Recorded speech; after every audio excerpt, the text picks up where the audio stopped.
I don't have it hooked up. Okay. Let's see. I can do it sucker. Hey, Paris, can you hear me? Hello. Hi. Hi, Can you Doug. hear us? Hi. I'm sorry, I'm trying to get my camera on. I'm gonna unplug our for a hot second. Hopefully it'll work. Our camera looked like it was on. It was, but I'm unplugging it so I can plug in this USB. Okay, there I am. Yeah. But I'm gonna turn it off when we get going.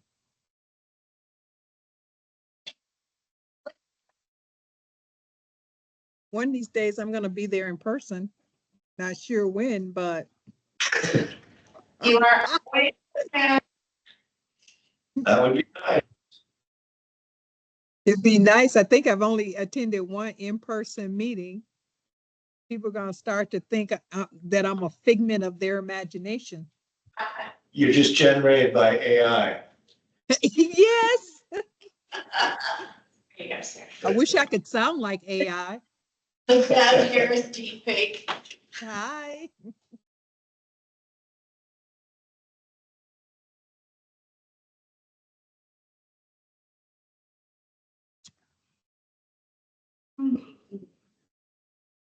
How's that bionic arm? It's doing better. I start PT this week. So I can move it around. I can take it off now, but not when there's a risk anyone will bump into me. So it'll Did you be. break it or what happened? No, I dislocated it. I fell off my bike and I Oh. completely dislocated below the elbow. So Ouch. that was like almost 2.5 weeks ago. So I didn't need surgery. I just need to, but I was in like the splint and now this. And so I pulled every muscle in my arm. Extremely painful. No tendon damage? No, I tore a ligament, so that's gonna take a while to heal, but Yeah. I didn't, and I have a teeniest fracture, what they said, so we'll just keep hoping for that. Is it sometimes for me? Yes, of course. Are you here for the person recognition? Yes, I am. Have a seat. Where do you like? So, yes, it was not fun. Yeah. And I've dislocated my shoulder before. Yeah. No, it's not. We'll need to go first. Nice to meet you. I'm Rebecca. I'm her baby. Oh, pleasure. Yeah, thank you. In our cave, it's definitely really working. Was it cold in here this Oh my morning? gosh, it was so cool. But they've some control of our thermostats, so it's actually able to. Did you not pull your thermostats? No, they used to do nothing when you like raised, lowering the temperature. They would do- Maybe the pictures, and if you have that. Oh, we had, me too. So quickly. Yeah. And I love that. Yeah. I gotta run back to City Hall, start at 6 p.m. or, yeah, so let's get up here.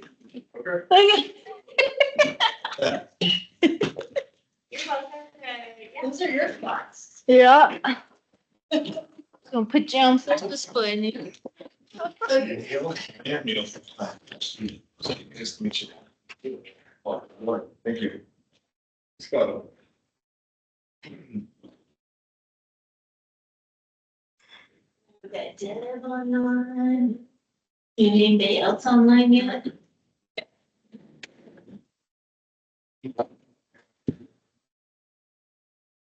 That's. Great place to be at. You hear about those chickens? It's That's a very old grandfather. Right. You skipped over the dad joke and went straight to grandpa joke. Yeah. My dad was not much of a dad joker. My father-in-law is.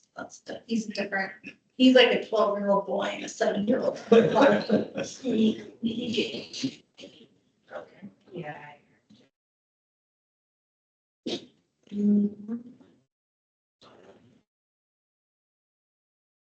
Didn't that Parks and Rec Day?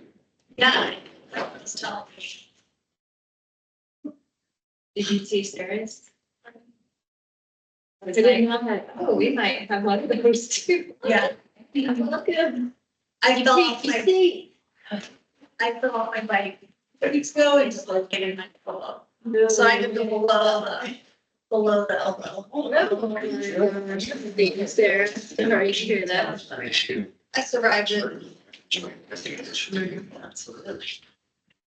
I dislocated my elbow. I fell off my bike, Oh, so the bike's parked for the winter till I iron back. hope you're doing better. It's been about 2 weeks. Okay. I thought the net, and I had been going to Dr. Gibson, so that that works for me. So when I walked in the door, she's like, no, Sarah.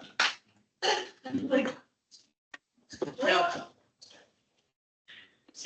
Hey there. nice to see a friend. Seen you in a while. I'm last month. Oh, no. We're all good. You're good. I'm here. Looking forward to it. Guys, going around the conversations and Yep, this is the 4-day commissions. We have been needed and ready. And ready. Meeting if you'd like. Sure. Yep. Thanks, everybody, for showing up, and welcome to the October Parks and Recreation Commission meeting. We'll go ahead and get roll call since we have quorum, and we've got our 2 new commissioners on board here. So I'll start off. I am here, and Commissioner is here, and Commissioner Christensen. Commissioner Frazier here. And Commissioner Layden on board. See you. I think Commissioner Layden just joined us. Commissioner Layden, Yes, I'm here. thank you. And there's Martin. I do not see. Maybe we can hear Oh. time. Commissioner Martin. Yeah. And Commissioner Stackhouse here. And I believe we have Councilmember Harris on board today. Yes, I'm here. Thank you. Great. We'll start the meeting with our land acknowledgement. The Flagstaff Parks and Recreation Commission humbly acknowledges the ancestral homelands of this area's indigenous nations and original stewards. These lands, still inhabited by native descendants, border mountains sacred to indigenous peoples. We honor them, their legacies, their traditions, and their continued contributions. We celebrate their past, present, and future generations who will forever know this place as home. Excellent. I don't know if you guys have had a chance to review last month's meeting minutes, but hopefully you have.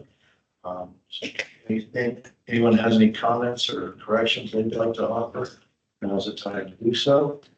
If not, we can accept a motion to approve those minutes. I'll make a motion. I'll make a motion. Okay, do we have a second?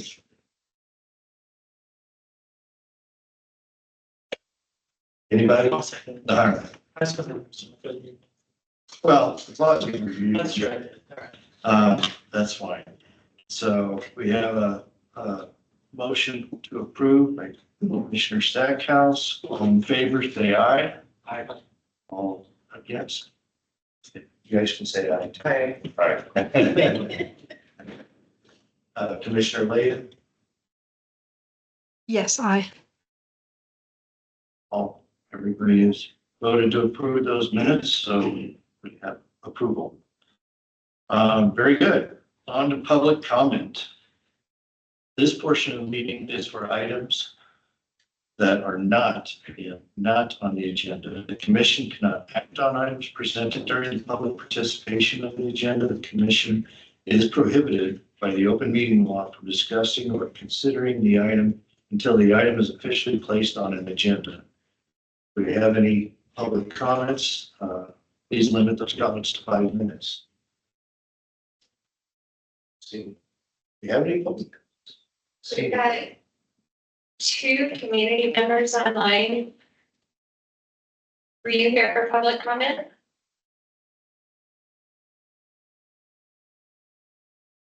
Anybody online, do you have any public comments you'd like to make at this point?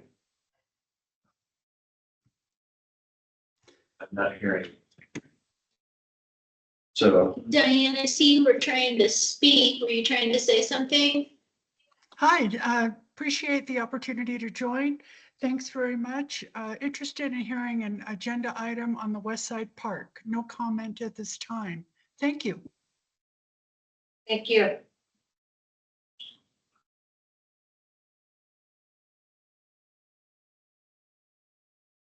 very good. We can move on to our discussion items. And our very first one is introducing the 2 new commissioners next to me over here. So if you wouldn't mind introducing yourself, tell us a little bit about you and why you wanted to join the commission. My name is Joan Christensen. I am a lifelong Flagstaff resident and I work at NAU for the College of Engineering. And I was interested in joining the commission because it's always been one I've wanted to be on. I put in my application almost a year ago. I was quite surprised to get any information back. I'm passionate about getting our folks out, moving and being healthy and participating in all the great things that this commission oversees. So I'm glad to be part of it. Great, thank you. Hi, my name is Neil Fraser. Work for WO Board here in town. I'm part of their supply chain. Previously, I had 16 years experience in Nestle Korea. So pretty tied into the community, I think, in a lot of those programs. And then I've got a family that I'm raising here as well. I've got 2 young boys that regularly parks, and my wife and I love using the trails and the equipment and the amenities that the city provides. And it's a better life experience. And I would like to be a part of that and enrich that and provide that for future generations and make sure that it's secure for them as well. Well, thank you both. That's nice to have you on board. And congratulations, Josh, on you being reappointed. Lightning struck twice. For those commissioners here, can you introduce yourself to both of our 2 new commissioners? I'm Austin Kirk. Nice to meet you. I've been doing this since October 2020. I think October, I don't know, sometime in 2020, the fall. So a little anniversary of sorts being here, 4 years. Yeah. So I'm a teacher in town. So go. Congratulations. Josh Stackhouse. I own a few businesses in town and I have no idea when I started. So a while ago, so 5, 6 years, something, maybe not that long. And very nice people. And then Stephen Parsons, landscape architect here in town. And I've been on the commission for similar to Austin, I think, maybe 5 years, plus or minus. So recently appointed chair, but so we'll see where that goes. But anyhow, again, welcome on board. And I think there's one commissioner. And then we've got Commissioner Lane. Commissioner Lane, would you like to introduce yourself? Sure, yeah. I'm Autumn Layden, now McLeod. I've gotten married since joining the commission. My husband and I went to NAU and then graduated, and now we live and work here and play lots of sports and use a lot of the parks. And yeah, happy to be here. Good to meet you. Do you prefer us referring to you as Commissioner McLeod instead of Commissioner Layden? Is that what I'm hearing? That would work. I keep both of my last names on all of my stuff, just so it's not confusing. But yeah, either way, I'll Misname you, so let us know. Okay, very good. On to our second item on the agenda, which is the Flagstaff Regional Land Use Plan 2045 60-day public review. Hi, Hi. I'm Sarah Dector. I work in community development at the city. I'm the project manager for the Flagstaff Regional Plan update. I put on the slide that it is myself and Melissa Shaw, who's the long range planner at Coconino County, are the co-leads of this process. But then there are hundreds of other staff and all departments, including parks, recreation, open space, and events, who have been participating with us and the public and a committee for the last year or two to create an updated plan for the region. So let's see if my button will work. Am I missing it? I was working earlier. Which button do I hit? This one? Yeah, that's what I thought I had. And it might just be distance. Yeah. Maybe I'll need to go stand closer to it.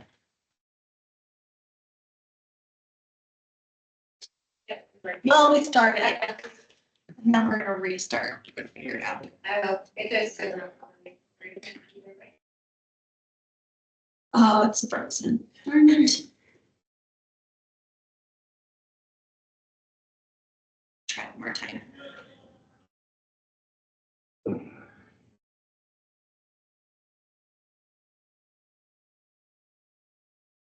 We of course tested this before the meeting and right back now. That makes sense. There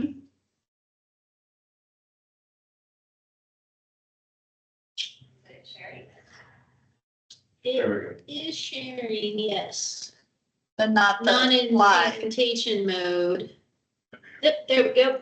Let's see. Slight delay. Okay, now it advanced. Let's see if it'll do it from over here.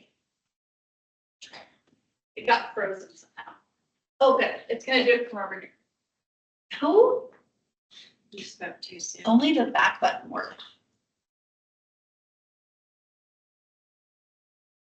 Oh no, I didn't think you have to stand over here. I just did it. You did it? Okay, well then we'll just have to keep going. Okay.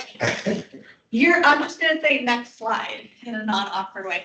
All right, so the Flagstaff Regional Plan is basically a land use, transportation, and other infrastructure plan for the region. Our current one is called the Flagstaff Regional Plan 2030, and it was adopted in 2014.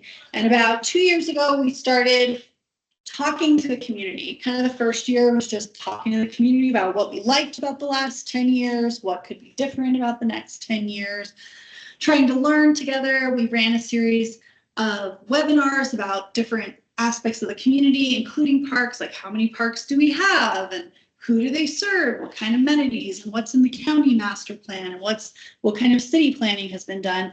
And then we had a phase 2 that was largely about, well, now let's really dig in and talk about these things and what our priorities are. And through that process, we've created a draft plan. It's now available as of Sunday on our website for a 60-day review. That's a required part of the process from the state. And ultimately, it's really important because we're participating now means that a year from now, you are contributing to what shows up on the 2025 ballot. So November 2025, this document will be on a ballot initiative, just like the one you probably spent 45 minutes to an hour filling out over the last few weeks. This will show up again. And so this is a good time to start doing your homework for the next election cycle. So next slide. Yeah, we'll do it. I hope my 6 p.m. webinar goes much. What's the legal word? So I always put that in here because one thing, I'll talk a little about what the plan does, but before we send it to council, it has to have a pretty extensive legal review to make sure when you think about how comprehensive the plan is, it covers so many things and there's so many laws in the state of Arizona that might relate to it that we actually send it to legal for like almost 6 weeks and to 2 months, and they just dig through all the laws and stuff. So I like to put that in there because sometimes people think we're doing nothing, but we're actually in this like in-depth legal review process that's important for this document because it's used for what's called the findings of conformance. that we do anytime somebody proposes a zoning map amendment or text amendment, anytime someone proposes an annexation, anytime there are dedications or abandonments of streets or park face. So like, let's say somebody wanted to dedicate a park to you, that park, a dedication has to conform to the regional plan. So it's important that we have policies and information about what kind of things are we looking, what kind of things do we want to have received into our park system, or what kind of dedications might we see on plats, let's say, and are those conforming? So for the last 9 months, now that we're moving forward on slides, and we're going to keep our fingers crossed they keep going, a regional plan committee was appointed. There were almost 25 people on it, kind of whittled down to like 20 or so by the end of a 9-month period. They held 15 meetings over this 9 months of several hours each, plus all the work that they put into it ahead of time. And they were reviewing this draft plan chapter by chapter, but then also they completed a whole document review and ultimately endorsed this to go out for the 60-day review. So just wanted to acknowledge that's why we haven't been back to boards and commissions in a while, is because we've had this more composite committee, and it was made of city and county residents participating. So now that we're in this 60-day public review, which I said is required, there's a lot of things going on tonight. At 6 after your meeting, we're having an opening webinar where I'll do like a 30-minute 101 on what is this and why do people care about it. We're going to have community workshops. The one that is going to cover parks and open space and resources, both natural and cultural, is going to be on November 14th. We'll have a closing webinar, and we're also having a lot of other ways people can participate. There are almost 20 boards and commissions that we're going to be visiting with over the next 2 months, as well as having weekly office hours. So from 11 to 2 p.m. every Friday, we'll be in some accessible community location. It's not always the same place, where people can just drop in and talk to us and ask any question that's on their mind without feeling like they're taking up space at a bigger meeting. So that's a great opportunity. It's almost 21 devoted hours of staff time. It's just us sitting there ready to answer questions. So those are just some of the ways people can contribute. Next slide. We're accepting comments in 2 ways in the next 60 days. One is the county has hosted the document on Conveo, and I have it. It just posted yesterday. I haven't switched out my image yet. This is what it looked like for the Donny Park plan. But basically you go through our website, it takes you to a place like this. There's a little drop-down menu that lets you pick each chapter. And as you can see, there's like a comment button and a pin button. And you can put your comments anywhere on the document and everyone can see them. You can see other people's comments. You can sort through other people's comments. You can vote them up or down like you can on Reddit, and you can respond to them. So this is a really interactive way to provide comments. But if you are a classicist at heart and you really want to write me a book report, then you can read it and just send me a good old-fashioned comment letter. That's an alternative way to do this. But this is really interactive. It's hosted on a platform that Coconino County has, and they've had really great success. So we'd love people to try this. I think it'll be a more interesting way to participate and provide comments. So next slide. The plan has a little different focus to it this time. I always called our current plan, it had a mom and apple pie problem, which is it had 97 goals and over 500 policies, and everybody got something they wanted. And then we were always trying to figure out how to deal with conflicting policies or policies that were not always able to meet in every place in the exact way we wanted. And so we've constantly struggled with that part of it for the last 10 years. So when we talked about revising this plan, we talked about it being priority based. And so ultimately the committee came up with, through our public engagement, and we did several rounds of this, these 5 priorities. So these really came from our public engagement. You're probably not surprised to see what they are, because they're the same things people are talking about at public meetings all throughout the community. We always care about protecting our natural and cultural resources. We've had a lot of flooding and post-fire flooding and hazards that people really want to make sure we're not just reactive to, but being more proactive about. We have our carbon neutrality goal as a city, and Coconino County is also trying to figure out how they're dealing with climate pollution and air quality issues. We'd like to see denser mixed-use neighborhoods. That's a big part of the current plan. It has a lot of detail on that. And we have an active transportation plan that's also about how we get more connected and get people to choose things besides driving their single occupancy vehicle around the city. And then really addressing our housing affordability crisis. And the way we talked about it in the plan is a little different. It's really that we want housing attainability while thinking about mitigation of displacement, because you can get more units in a community and displace a lot of people. And you might look like you're meeting your housing goals, but you're actually not. So that's a really important part that we talked about with the community throughout the public engagement. Next slide.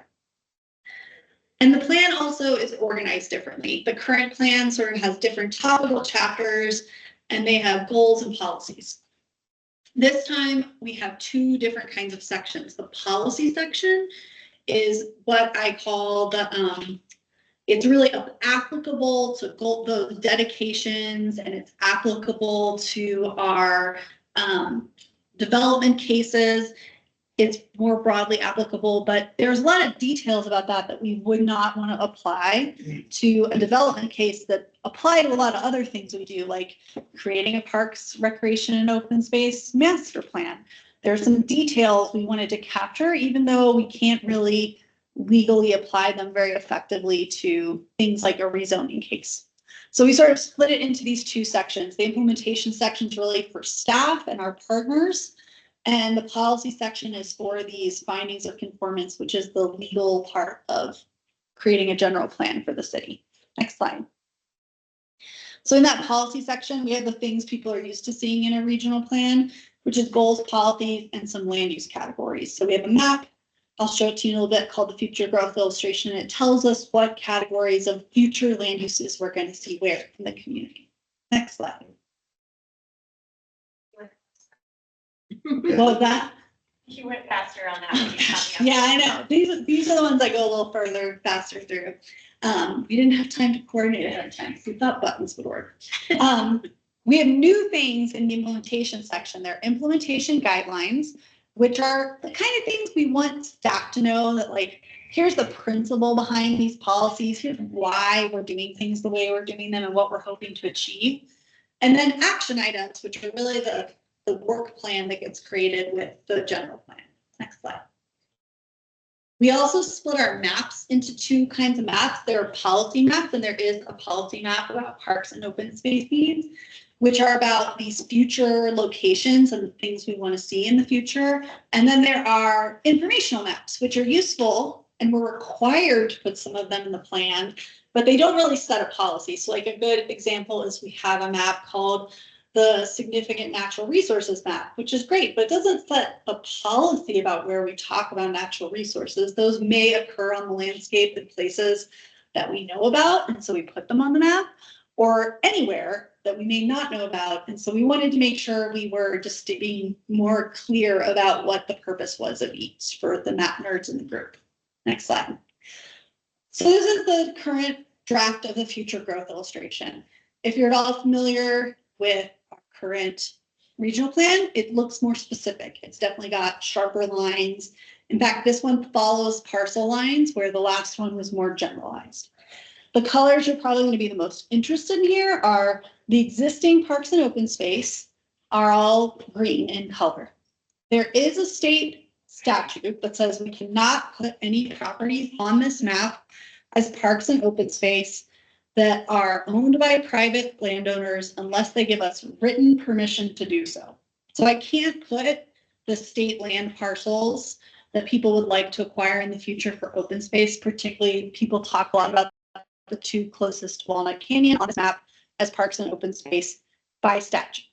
So our solution to that was we worked with the state land department and the federal agencies, and we came up with a different category called federal lands and working landscapes. And this is a new category for the regional plan. And that section talks about the fact that these lands are managed by resource management plans, and that those are what's driving the use of these lands.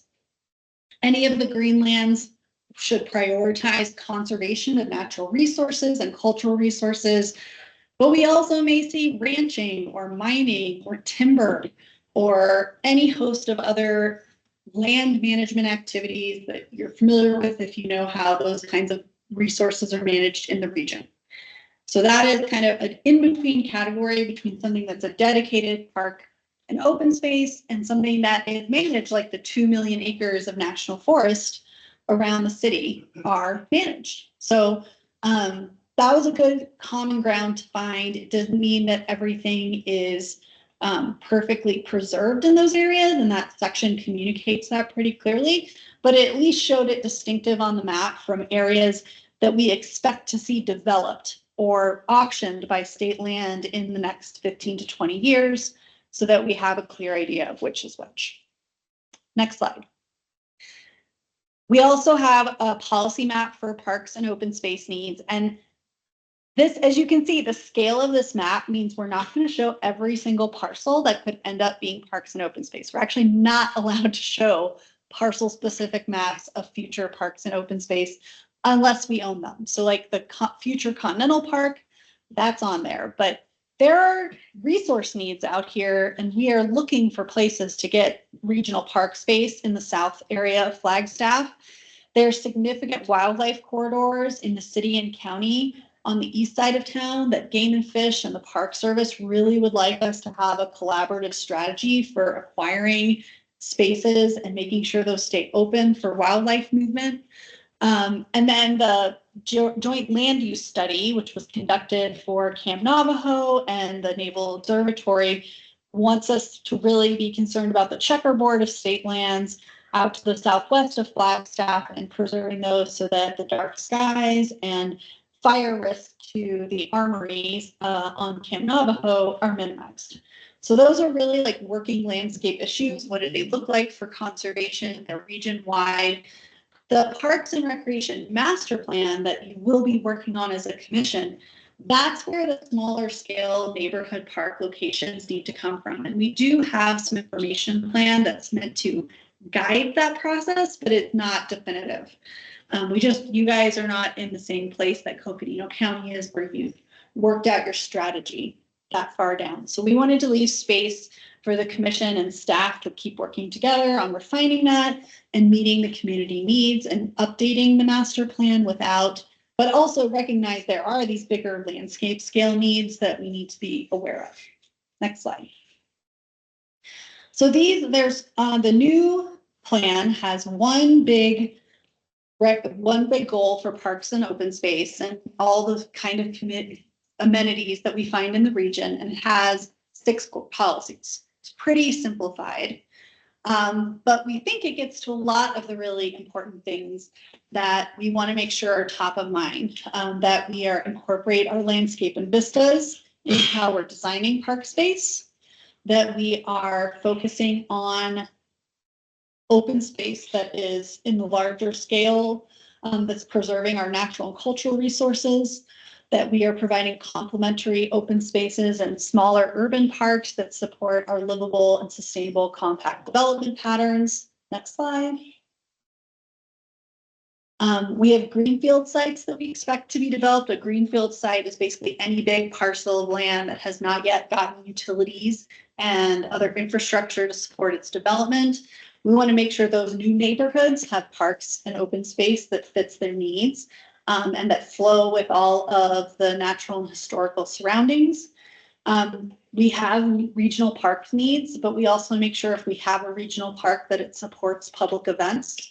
It's usually the location where you put larger public events like, trail races and concerts and other things that we see at Fort Tuthill or Buffalo Park. So we wanted to make sure that's acknowledged, and that's really purpose is included. And then that we really want to think about access to our recreation spaces, and community centers are maybe called out more in this plan than in the current one. We really didn't have a lot of plans for community centers, but we know as we're looking at the master plan that and the survey I know you're going to talk about later probably talks about how much people enjoy the community centers we have, both the ones that we manage in partnership with nonprofit organizations and those that we manage as the city. So next slide. So here's some of the things we put in our implementation guidelines. This is, remember, the staff and partners and commission side of it. But We want to make sure as we're designing these things that we're thinking about viewshed protection, that we're thinking about our conservation and preservation goals, that we have great public access parking and hubs for our events and trails, that we're careful about what kinds of parks and open space we want to acquire, and that when we're working with development partners in creating new neighborhoods, that new parks and open space are part of their planning. Amy and I are back and forth with development applications on that all the time, and you'll probably be sitting there for many years to come. That we use existing master plans, so the county has a master plan that's up to date, and we need to update the cities. And that we, within our buildings, not buildings, but our buildings in parks, that we're thinking about their energy efficiency and adaptability, and that we have some focus on making sure we have enough community centers. I know that if you're with any nonprofit in town and you've tried to book a community center in Flagstaff, they're all really full a lot of the time. So the committee, which looked at all these needs all across the city, had 23 high priority action items, and 3 of them apply to what you do in parks and recreation, which is they really want to leverage available funding to negotiate for more purchase of land in the John Wesley Powell area. That was that big bubble in the middle, the pink one. They want to consider going back to the voters again to seek additional funding for parks and open space, both new initiatives, but also getting our operation and maintenance money better handled. They considered that a very high priority after looking at all the material, and then engaging with the Arizona State Land Department to create opportunities for open space preservation, particularly out in the J-Luce area, but also in the wildlife corridor areas to the east of town. And there's already been some movement on that from the state legislature. Arizona State Land Department is working to identify parcels that are impacting military installations in the state. And I'm sure the J-Luce is part of that ongoing work. And we are now meeting on a quarterly basis, city staff with ASLD, to keep talking about issues like this. And Rebecca and Amy are often on those calls. So there's some other chapters you might be interested in. Resource stewardship and resilience is the one that's noted RS. We have a map like this in the current plan, but the chapter this time has both mapped and unmapped significant natural resources, talks about what they are, talks about why they're the significant ones, and hopefully as we're doing open space planning or parks and recreation work, this will be a useful lesson to you to basically understand what kind of habitats are particularly important for wildlife plants, or maybe even for finding places to do carbon dioxide removal, which is part of our carbon neutrality plan. Next slide. So that's kind of it for content. Do you have any questions on that before I talk about what people can do to participate at this point? Tell me again what J-Luce. It's the Joint Land Use Study. So it's a study that's funded by the Department of Defense, and it's for private lands around military installations, so that impacts to military operations can be considered and analyzed and worked with the community. Both the city and county adopted this in 2022.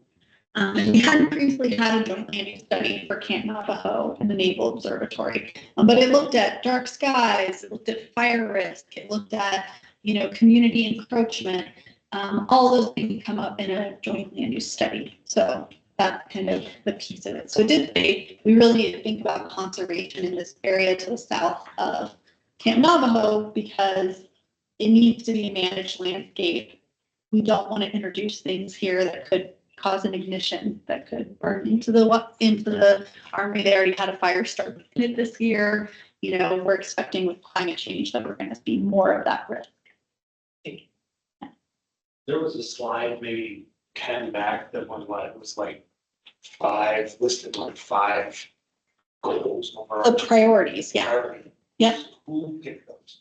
So we did several rounds of kind of surveys and engagement. We had visioning workshops. We had a growth principle survey. We had a face the future workshop. And at all of those places, people got a chance to kind of relatively prioritize a lot of different ideas. And that's where those 5 came from. That's that game that we got invited to play where we put all our chips on it. Yeah, well, that was part of it. What we did was we went through and did a content analysis of when people filled out the forms that were associated with that game. They wrote like, why did you make these decisions? And we were combing through that for like, how are people, it's back a few more slides.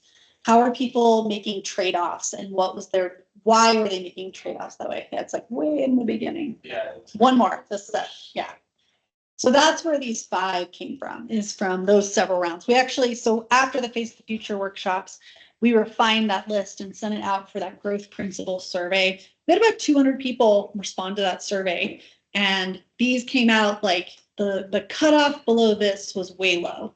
Like these were the ones that came up over and over and over again. And we kept refining them, like making sure we stuck with the original intent, but trying to make them fit both what we were drafting and what we heard from the public so far. So these are open for comment. All of the stuff that I presented in terms of content is what we're hoping to encourage people to comment on. And so one thing to know is, as a commission, you can, during these 60 days, provide commission level comments. So some commissions are forming subcommittees to do that, or they are coming and having conversations at their regular meeting.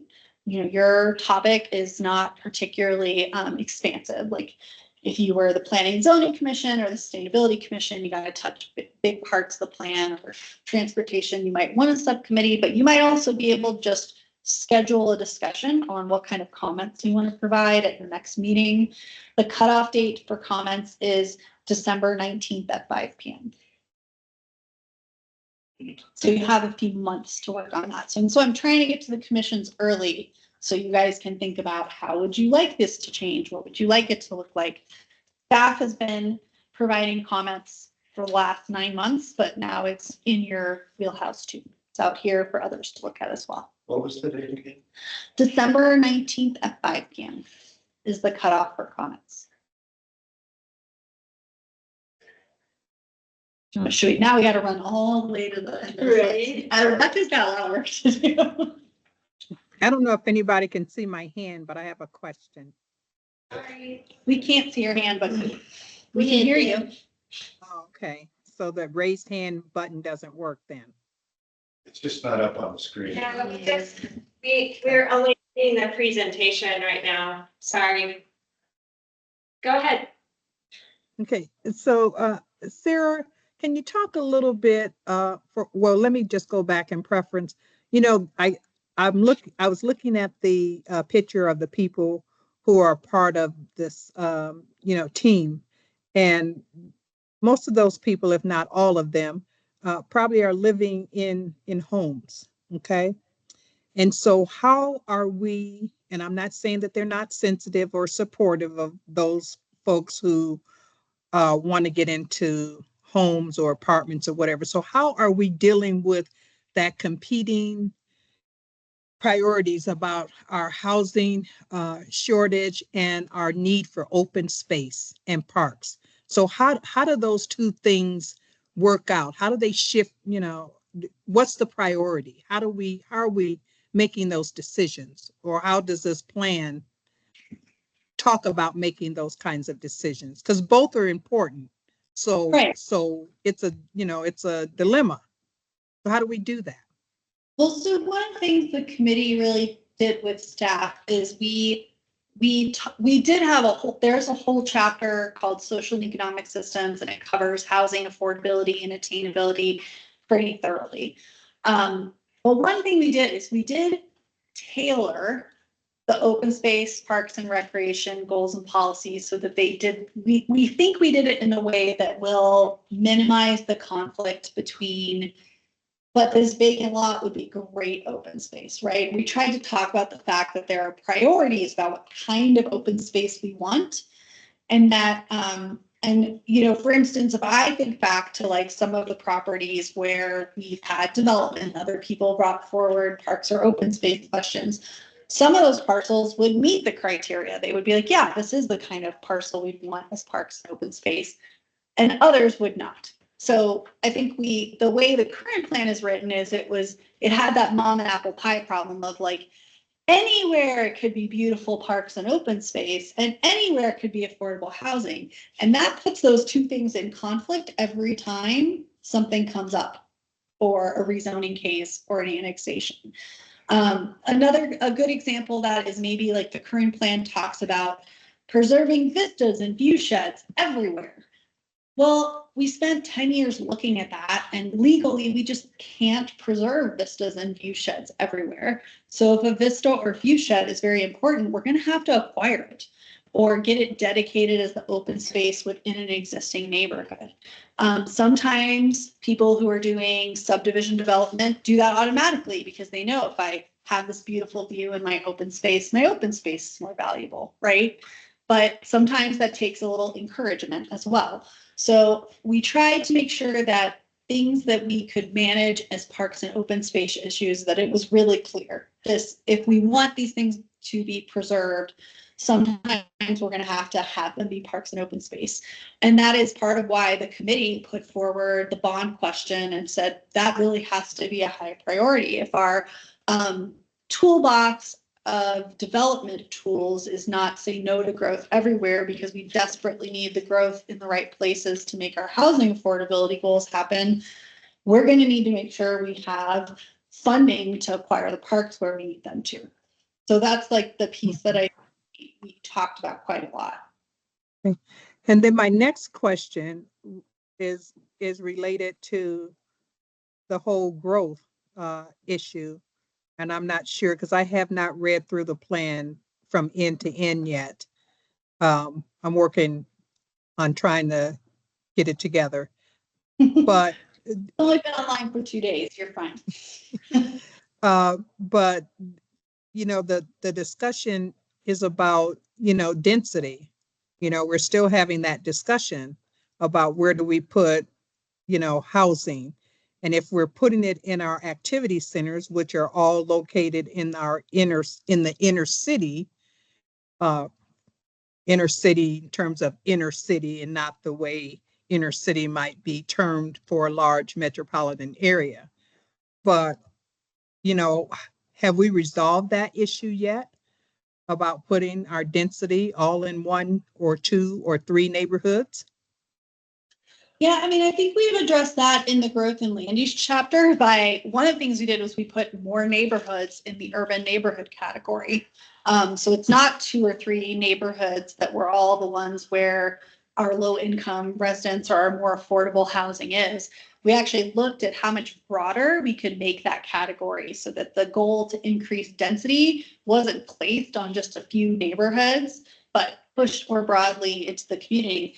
And some of that is going to get taken care of for us by the legislature, because the legislature has already started to roll back our ability to have exclusively single family zoning in many places. And by next year, we'll have had to do another big update to allow up to 4 units on a parcel in many places in Flagstaff. And so those kinds of changes, I think, are coming.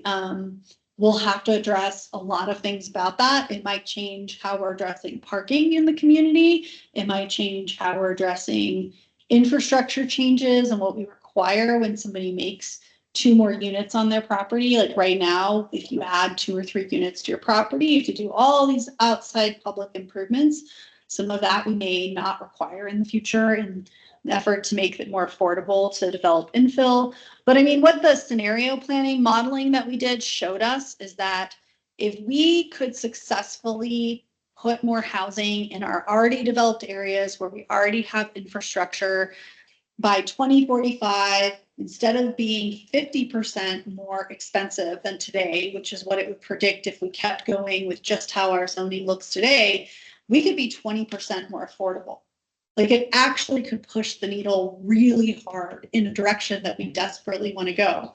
But we're going to have to be willing to put more thought into having a broad discussion about density and not, as Councilmember Harris said, just put it in a few places where we're comfortable with it.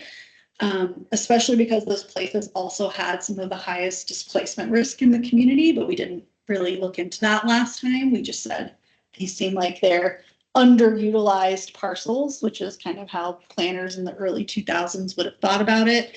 And so they have the most potential. We're looking at them and saying, well, there's risks and rewards. Somebody who has more moderate income might be able to add a unit without themselves being displaced, right? As opposed to having their landlord sell their property and it being replaced with 4 luxury units. So that's the conversation that by rewriting it the way we have, we're hoping to involve the community in and get more feedback on. But if we get scared of density, what the modeling basically showed us is we should just forget about affordability. We're going to have some real conversations about it, and much more broadly than we have been willing to have in the community in the last 20 years. Okay, thank you. Thanks for asking. Any other questions for me on this part? Let me just tell you then before I go, so that you know kind of start to finish where we are. We have this 60-day review. I went over a bunch of ways you can provide comments, including you as a commission can talk about this in your meeting. You can write a comment letter for me. You can provide individual comments. But then what happens after that? And this is the question maybe that Commissioner Kerr had of like, what's that legal review thing? So when this ends, my staff gets the great joy of analyzing all the public comments and putting them in categories. And we're also going to look at staff testing. So right now, this is the first time the community's had a whole plan to look at. So we are actually running case studies internally as well and saying, well, what if, like, so for instance, the vacant land on Blackbird Roost in the Plaza Vieja neighborhood has been a vacant piece of land since the trailer park was removed from it by the property owner, 7 or 8 years ago. What if there's a proposal on that property? Would it be supported by the neighborhood plan? Would we find any conflicts in the regional plan? Those are the kinds of backs and forths that we are testing internally right now. We also will bring back any issues that feel really complex or conflicting to the committee. The committee has offered to come back, kind of do a cleanup meeting for us if needed. When that's done, it goes through that longer quiet time, I guess I call it, where legal is really digging through it and helping us make sure that everything complies with all the statutes. And then we are going to have a retreat. It's either going to be in March or in April. The Board of Supervisors, the City Council, and the Planning and Zoning Commissions for the city and county are the 4 bodies that will have to make recommendations or adopt the plan. So they are actually going to go on a retreat with the whole document and get their legal advice and look at it, read it cover to cover, and have conversations about what this all means for the city, for the county, for different kinds of scenarios and development cases. And then the city is going to start holding public hearings. In the city, we have to send this to a ballot initiative. The Coconino County does not. Coconino County adopts this as an amendment to their comprehensive plan. So they go through a whole different hearings process. Last time the way we did it is the county adopted it. Then the city made a whole bunch of changes to it, and we sent it to the ballot, and we essentially adopted 2 slightly different plans. So this time we've asked Coconino County to let us make all the changes, send it to the ballot, and then the county will adopt it. So if the voters in the city of Flagstaff adopt it, then Coconino County will consider adopting it as an amendment as well. And so that's a little different than we did it last time, but given that we ended up with those 2 slightly different plans, we're hoping that eliminates that issue. Another way we're eliminating that issue is if you like reading the nerdiest part of the plan, the major and minor plan amendment section also now includes a section on allowed administrative changes. So those are changes that I and my staff can make even without a public hearing. So for instance, if Coconino County during the last 10 years adopted a Belmont area plan, and they made changes to the regional plan that I never got adopted in the city because I would have had to go through a whole nother round of hearings and a whole nother application to do it.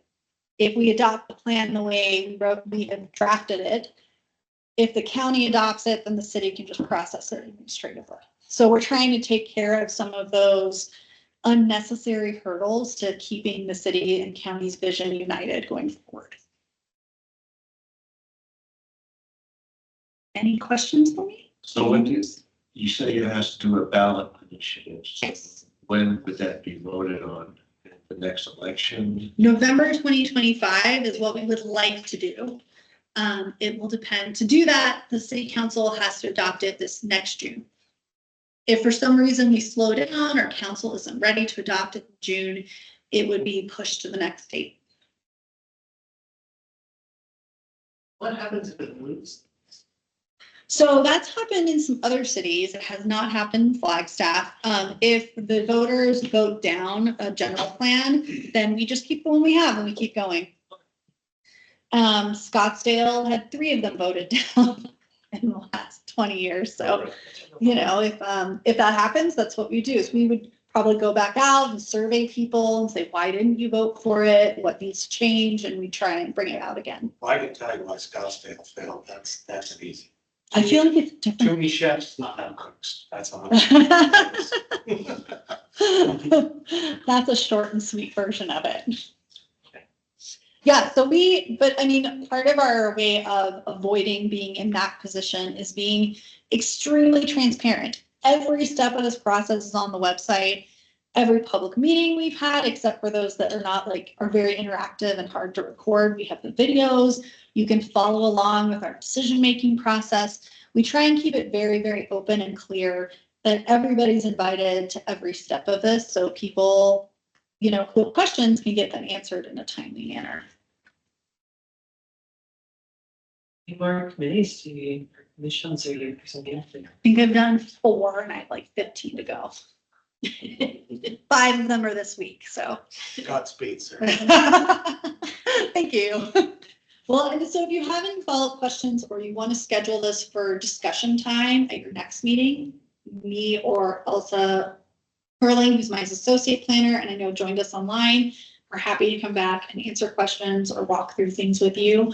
If you form a subcommittee, we're happy to also meet with groups outside of commission meetings. Just let us know what you need. Thank you, Sarah. Thank you. Thank you. Thank you. Well, that was a long one. That was good. Thank you very much. Was. Okay. All right, Hi, Sarah. we can move on to the next item, which is the BIA grant application. Jason Southwood. I hope I said that. That's sorry. Sorry. Do the Okay, next okay. thing. Yep, Good. take it away. I'll do your slides for you. Thank you all for meeting with me today, hearing me out. I'm here to pitch to you an idea that I've had for a while now, specifically about 7 years. And Amy allowed me to come here and speak with you guys today. And so public art walls, or the acronym PAWS, pause. Next slide. What are public art walls? PAWS are newly built or already existing infrastructure that is used as a public free use art space. Sorry. They are places where artists and the public are allowed to create at and are rooted in free thought and practice. They are designated and protected by the city and or state they reside in as legal spaces to create at. And so by speaking with you here today, I am looking for your support, long-term support, multi-generational support for this proposed public art space. Santee Public Gallery, so much more than a case study. I founded Santee Public Gallery in 2018, along with the help of 7 artists in the community that took me up on my offer for painting free and legal walls in downtown Los Angeles, where I'm from. And so they came, and since then we've been painting and providing public art for the community. Where Santee Public Gallery is located is in a much lower income neighborhood. So normally they wouldn't experience so much public art and more along the lines of like random tagging, a lot of gang and criminal graffiti, and plenty of trash to go with it along the walls. This first photo shows our first day of painting. And on that day, I had contacted prior to that maybe hundreds of artists to come out to paint. And many were hesitant, mainly because of the legal nature of public art and how certain scenarios play out where artists are invited to paint a wall, then paint and are kind of duped into that and have to deal with legal recourse. And so my purpose of opening up this space, I asked all the building owners in the 4-acre complex if they would be willing to host artists on their walls and paint a variety of different different mediums of art. And so this is just showcasing our first day. We were met with a lot of resistance in the beginning. Primarily the local gangs that existed had wrote down on the very walls that we want to paint that are shown here, threats of violence and retribution if we started to paint. And I had expressed this to the artists and wanted their safety first and foremost, but they had expressed to me that, you know, this is what they do and that they're not going to stop because of some other person wanting them to. So these 7 artists came out and painted the first murals. In the following weeks, you know, word spread like wildfire amongst the community that a new public art space, free use art walls were available to the community. Before starting Santee Public Gallery, there were a total of, what I can remember, 7 public art spaces available. Some had, you know, they all had a variety of different flavors and curators that were organizing them in all different ways. How I wanted to organize mine was to be free and open to all creatives, regardless of social status, Instagram status, money, just a whole variety of topics that prevent artists from creating large works like this. And so I just wanted to allow any artist, regardless if they painted portraiture or different designs, or did public art, street art, sculpture. I just wanted to create an open platform for them. This slide shows a specific artist that used the space. That's Santee Street, the main street of the public art space. And this artist specifically expressed to me that he wanted to use this large wall space to practice his craft and to develop his style. And so we as a community respected that and didn't really touch his wall too much for a full year of him painting every single day, either before work or after work. And this is kind of the accumulation of what he had created. This is the similar corner, Santee and 18th Street. And as you can see, I allowed a variety of artists to do a variety of works, whatever they wanted to do, really. I didn't, as a curator, I didn't really want to force any sort of idea on them. I wanted to just give them something, a free space to just express themselves fully.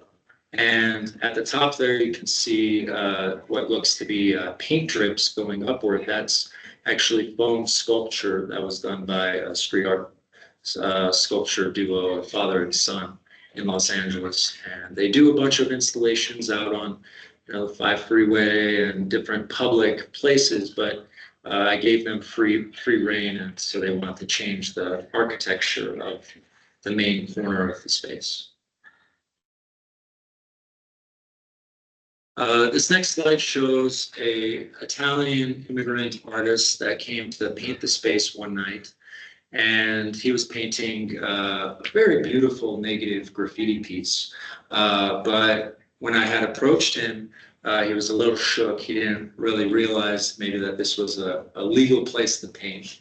And I had, let him know that he could do more. And he had informed me that he was actually here on student visa, learning illustration. And so I had told him that he could do anything that he wanted, taking his knowledge from the streets and applying them from the classroom to the streets.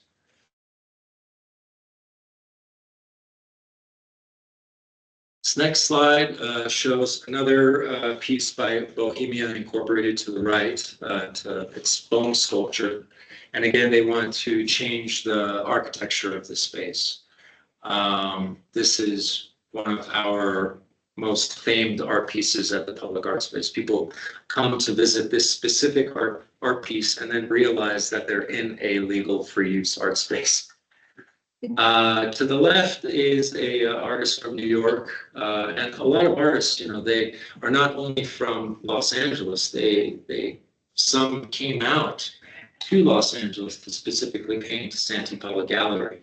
It had around 4 or 5 years. It had reached international notoriety, where it was almost like a public art rite of passage to paint this space. They would come to paint here and then go and visit other public art spaces that I would direct them to. So this artist is from New York, and he paints on already existing infrastructure. So as you can see, a exposed pipe becomes a snake, and maybe a exposed bent pipe out of a roof becomes a lighthouse. His name's Tom Bob, and if you check him out on Instagram, it's pretty inspiring. Here is our latest piece of large format artwork that we did. This was done by Kit Bennett, Australian artist. We had been planning this since pre-COVID, and then COVID hit and we had to put it on hold. But after COVID then, and his restrictions were lifted, then we brought the project back after 3-4 years of sitting on it. And he came out and we painted it for about 3 days, me and him. And he did this without any drone, because our drone photographer couldn't come out. So just absolutely incredible. It's also the largest aerial mural in Los Angeles to date. And then that's also an aerial view of Santee Public Gallery as a whole. And so you can see the city block with all the buildings that are painted on the rooftops. And I wanted to really, as you can see, I want to fill up every single space, every inch of space at that industrial complex with public art, with color. And so part of that was to start doing aerial murals that could be viewed by helicopters or anybody. And this last slide shows how we transitioned into providing education at the public art space. A lot of members of the public wanted to learn graffiti as a craft, as an art. And they expressed to me that they wanted to learn that. And so I started to hire artists and host classes where artists could utilize this new opportunity in a way to support their lives. I didn't want to shortchange them, give them less money than they deserve. In fact, I given them more money than a lot of people, I guess, would recommend. But that's because I definitely value them and their contribution to society, in that manner. So a variety of age groups, a variety of people coming to learn graffiti, and at the end of it, we were able to secure Santee Public Gallery to be a learning site for Cal State Los Angeles, where students, their BFA students, MFA students could use the space for their studies. The proposed space that is in Thorpe Park, specifically the Thorpe Park handball courts, this was suggested by Amy originally. My proposal was to build new infrastructure at the Basin BMX park, specifically because there are large parts of land that are maybe not being utilized in the skate park. But then Amy informed me that these handball courts exist. And I started to do a little bit of research going out there, talking to some people that were already at the park, talking to people that have been here in Flagstaff for a lot longer than me and knew about the frequency of people playing on the handball courts. And they all said that there's not very much frequency. And so it's not being utilized for its intended purpose. But if people do decide to come and use the handball courts, as you'll see on the next slides, there will be a place for artists to paint, and they won't bother the act of playing handball or racquetball. This is an artist that I've worked with in the past, Steve. He's a Russian immigrant. And he helped me out with this mock-up so that you guys could see, what the space could look like. Obviously, it would allow for public art of all forms to exist legally. It will create a new space for art education outside of the classrooms, specifically programs built for children, teens, or anybody really willing to learn, any age group. The Bohemia Incorporated, for example, it's a father and son. And so Father Bob, he's nearing his 70s and he's still doing, public art. And then his son is around my age and he's doing public art. And so there's a allowance of learning for everybody for a space like this. And it'll also inspire a new community to form that will forge strong relationships involving artists, photographers, musicians, writers, all sorts of creatives, even members of the press, but also, members of the community. And, community is very important for a lot of public artists because there is a lack of these free use spaces available.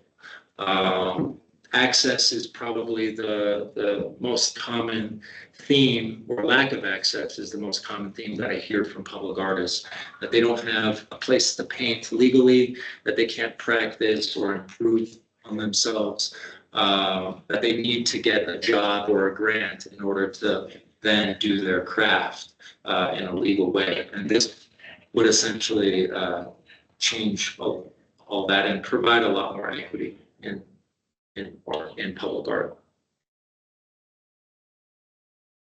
How will this positively impact the community? Specifically, it will allow artists a place to fight their addictions and manage better mental health with painting. I've noticed this personally with Santee Public Gallery. A lot of artists, they've communicated to me that they're dealing with addictions with alcohol or with methamphetamines. And they want to stop because they have families and they don't want to go back to jail, or they don't want to ever go to jail.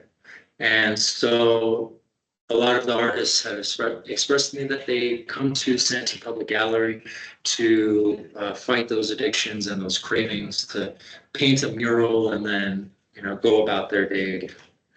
It'll give artists a legal and free opportunity to build their portfolios, thus gaining employment and greatly improving their skills. And it'll give artists a place to connect and network with other creatives like them, which is a primary point for this. A lot of public artists, they don't know where to meet other artists like them. And that seems to be a common issue. Thank you very much. I open this up to you. Your questions? Have you had any problems with the Santee as far as, tagging or other graffiti and having to redo artwork or? Well, that's process of yeah. doing that? We have, and as far as like hateful graffiti, like if someone were to write hateful messages, the community artists, they would see that and they would almost immediately paint over it because they don't want to lose the space or create issues. They want to preserve the space.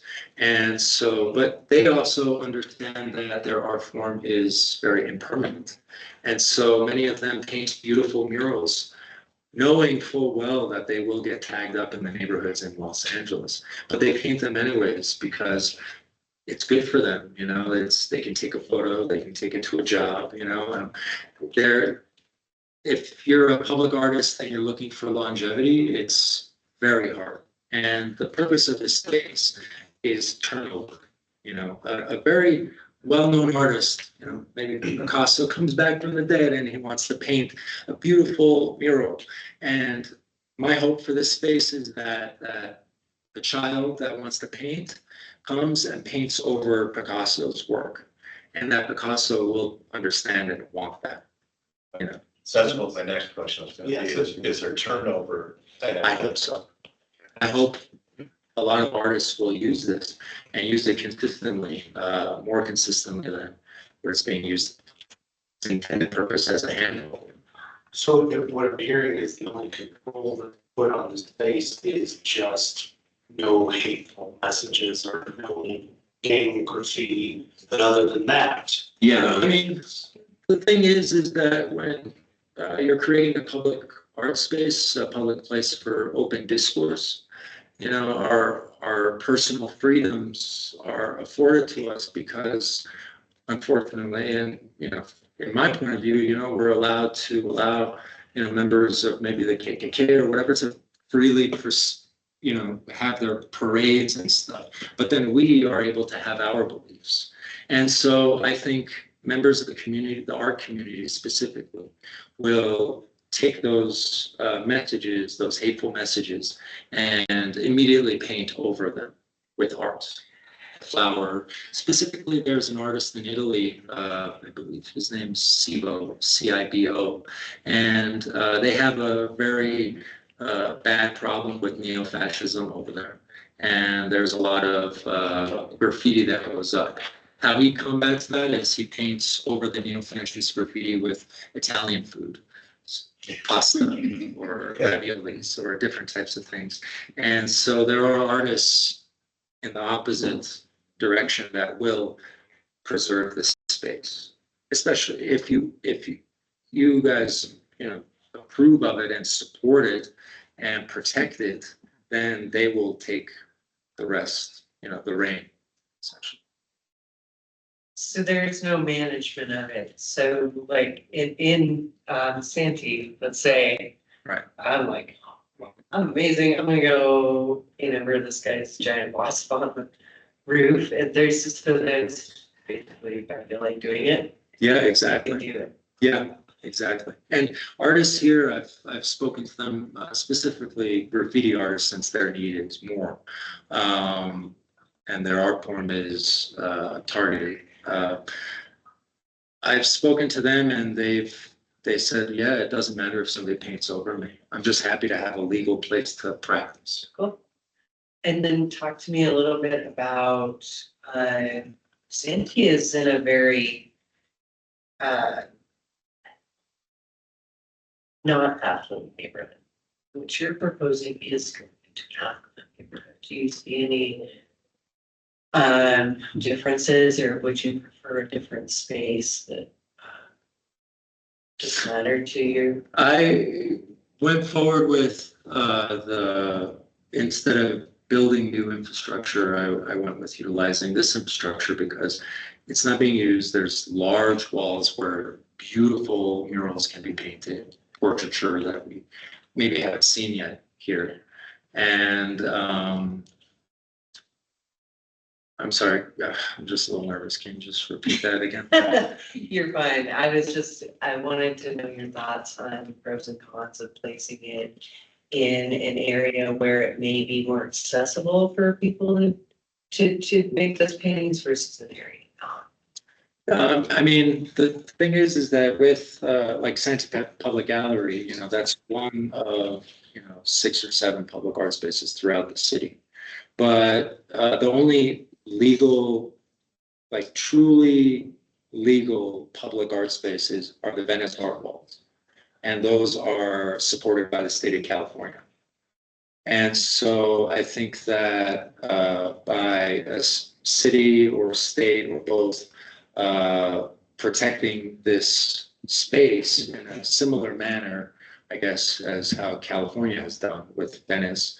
You know, artists wanted Santee Public Gallery to be like Venice because many of them lived in the LA area and couldn't go to the beach as readily to paint legally. And so that's why they really like the space. And so as far as access goes, there are no public art spaces in Arizona. And so this would be the first. We would act as pioneers and leaders for this project. And yeah, I just I don't think that I think the placement is good because it doesn't allow us to utilize grant money for new infrastructure than utilizing to maybe pay an artist to paint something new on this new space, or setting up some sort of a grant that supports artists that are not being supported, specifically maybe graffiti artists that identify as graffiti artists. There's 2 courts out there, right? Is that There's 2 tennis courts adjacent to, 2 handball? Are there 2? it's 2-sided. Yeah. Yeah. One side is kind of used as a backboard for tennis warm up, or at least has the line drawn, with one side definitely for handball, but I also think it's just a open amenity to utilize however you need to. One thing Jason and I talked about was, because we know, Gino and I know where our graffiti problem locations are. Skate parks, skate bowls, with the basin being one of them. But we didn't want to construct new walls at the basin and enclose it and create hiding spots for additional graffiti to occur in the bowls. And when asked, Jason appropriately informed, when I asked, I was like, hey, could we paint the bowls? It's not the best use to do that because it ends up making that surface rather slippery for the skaters. So we'll continue to research what we can do there, because we would love to paint them in some way to give an artist an opportunity, but then maybe see a decrease in graffiti. That's what made me think of these handball courts where we've got this existing structure. It does get graffiti. I've noticed the buff line. Yeah, the parks team has painted over it in all the multiple colors of blue and gray that we have accessible to us.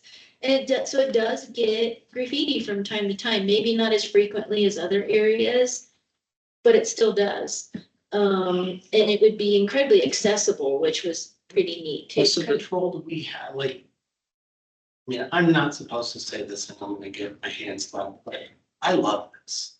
I think this is like, I want you to call me about, because I know the guy that runs the Downtown Business Alliance. And I love what you're doing. But I feel like you come to us as a commission for, what we think. How can we support? How can we support it? So it's a part of the beautification in action grant process. And so we can Parks Rec, Open Space and Events can write a recommendation and support letter to help Jason's application for this, to get this grant. No, I mean, I wanted to mention that as well, is because, Amy in our talks online, she had mentioned that she wanted to do this regardless if I win the grant or not. And I would love to, this type of project just needs your designation online and your support through the state on paper through, me personally, I came out here from Los Angeles. I bought land in Valley and I want to build a public art space there, but I want to, I have no family, I have no children. So, I want to put it into a public art land conservation, with the hope that its protected use is protected in perpetuity. Because that's another thing, is that the impermanence of public art is that, I was able to organize Santee Public Gallery for 7 years, which is a really good run for a lot of public art spaces that only lasted for maybe the first year or two. But they come and they go, and I want to solve this issue for artists so that it doesn't come and go, that it just stays for them. And for their future generations, for their children. Because there's a lot of graffiti artists that come to paint the space, and they paint with their children. Now their children are learning their craft, and, they're excelling. So I was gonna say, this is something that just the commission needs to do, or like council have to approve it. So. So the whole process for the beautification and arts application process, which is why Jason is going for, that commission manages, those are city funds. That commission, the Beautification and Public Arts Commission, reviews and approves those grant applications and then funds those projects. All we're really asking from you is if you support the idea, then we as staff can write a letter in support of the project to that commission as the property owner. I could just do on the 25th. More support than I am. So I'm asking you for a letter of support for this idea, because it does fall within pros. And what's our next step? Do we take some kind of vote to say, are you in I support? think we're taking minutes and I'm going full support, so. Yeah, I think it was. I think you're carrying me, and I apologize for that. I didn't want to. All in favor, say aye. I like the idea, but I challenge the placement. I do think that there's a bunch of tunnels here in town, but I don't know who owns those tunnels, those pedestrian tunnels. I would prefer to see placement like that. I do worry we send the wrong message. There's a lot of murals around town that you've probably seen already. Very particular and region based, and they're going to be there for a long time. I respect what you do. I love the art piece of it. I worry that we send the wrong message to some individuals, but there's management to be done there as well. I support the idea. I just challenge the location, that's all. Do you mind if I ask why challenge the location? It's a bit out of the way, it feels a bit awkward. I picture people on ladders going to paint up taller. yes, Young folks get creative, and that's potential for injury as well. And then weather related issues. We've got, 6 months out of the year that kind of grows, but maybe 3 months out of the year. But if you're in tunnels and like the ones going underneath by Target right now, I think that traffic that goes through there, that foot traffic that goes through, will probably love that idea. That younger generation, that's a very target audience. the only issue personally that I see with tunnels is that it's an enclosed space, and so not every artist is utilizing paintbrush. Some utilize aerosol as their method. And so in an enclosed space with pedestrian traffic constantly going, I feel like it would be almost like a conflict of interest with public health maybe. But yeah, I mean, a lot of artists that I've spoken to, graffiti artists specifically, they paint in tunnels.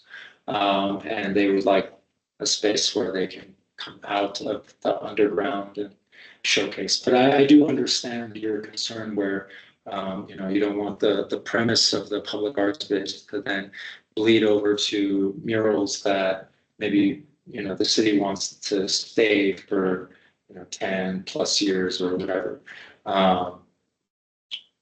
My personal view experience of murals that last a long time, it's sad, I think, because the artist that does it, then they grow old and then the art gets tagged on and then they're too old to fix it.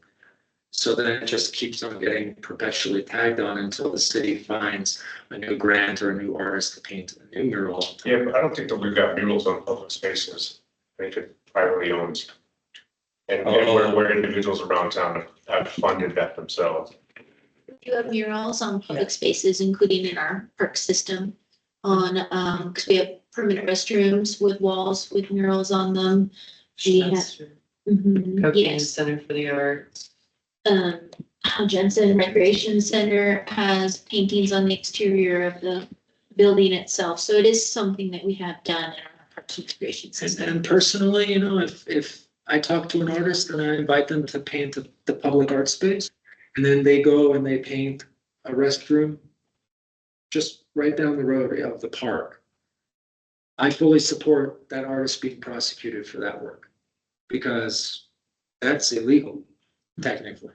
I'm trying to create a space that is legally contained so that it gives artists an opportunity to paint large format works, whereas for a lot of these artworks, they were gained through grants or whatever.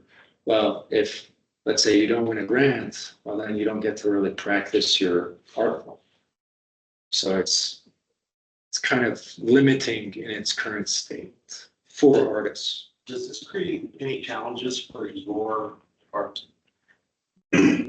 Not necessarily from a maintenance perspective. As long as we approve the location, and there has been like proven success with like these types of, I'm not even call it mural, but like public art. Total support.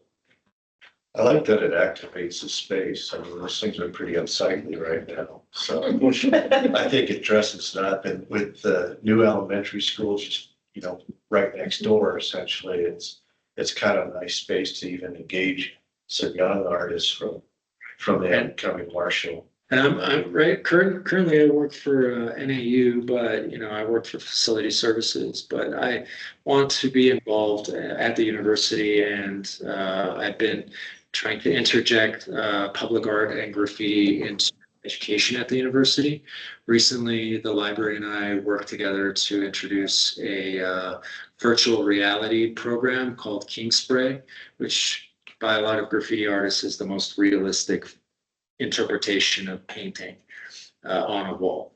And so we introduced that to the library, and through an event where students could come and try it out and know that, you know, art students or chemistry students or whatever, it's available for you to use. And so with that, you know, I want to continue the art education program at NAU. Is very strong. I know Professor T. Garden. I believe he's the chair of the program, if I'm not mistaken. But in any case, I'm talking with him and a bunch of other professors, and they're in full support of, you know, this public art space, and they want to utilize it to have art education opportunities for their students, and then merging in the public school system, which they're already doing. But this would just allow them an artistic space. Well, I think that we have support from Parks and Recreation staff and most of the commission to some degree anyhow. So I think I would suggest we move forward with preparing that letter in support of the public art wall. Thank you so much. Thank you. Thank you, Jason. Thank you. I've been waiting for a long time, 7 years, to have this conversation.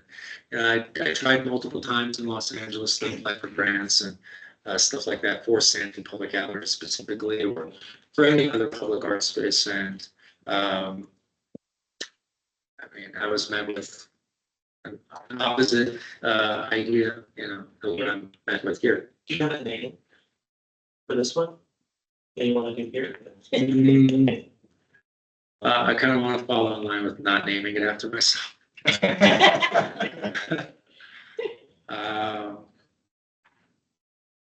We can think about that. I don't know if you I didn't want to lose your name. I just sent you an email. Okay. You need to talk to Arizona Community Foundation. They have an entire thing that has where they give away lots and lots of money for this exact thing. Okay. So I think what you're doing is great. Thank you. Thank you. Thank you, Jason. We look forward to supporting you in your quest here. Thank you very much. Thank you for your time. Thank you. Real fast, since we do have folks online for the West Side Park update, item F, do you mind if I? No. No, Oh, sorry, did you have something to say, Councilmember Harris? Oh, I'm sorry. No, I was talking to the dog. We're gonna bump up item F, and then we still should be able to get through items D and E. We'll okay, just do a real quick reorganization if that's okay. yes, take it away. West Side Perfect. Park update. So a quick update, about West Side Park and any upcoming events, actually tonight at 6:30 PM.